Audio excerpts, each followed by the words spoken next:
गुरु के 5 अनार। श्याम और राम एक आश्रम में काम करते थे। वे दोनों अपने गुरु की दिन रात सेवा करते थे। एक दिन श्याम की बहन की शादी तय हो गई थी। वह अपने बहन की शादी की तैयारी बहुत ही धूमधाम से करना चाहता था, पर उसके पास पैसे नहीं थे।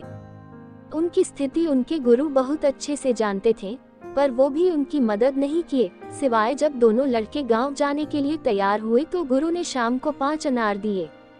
गांव जाते समय 5 अनार पाकर श्याम बहुत दुखी था। उसे तो पैसे की जरूरत थी, वह अनार क्या करेगा। उसे अपने गुरु पर बहुत गुस्सा आ रहा था।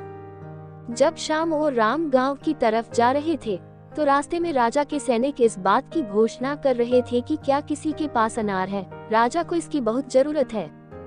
हमने बहुत प्रयास किया पर हमें इस क्षेत्र में कहीं भी अनार नहीं मिला। राजा की बेटी बहुत बीमार है, उसे दवा के लिए अनार की जरूरत है। श्याम और राम ने सोचा, हमें अनार की कोई जरूरत नहीं है, ये अनार हम राजा को दे देंगे और उनकी बेटी का अच्छा इलाज हो जाएगा।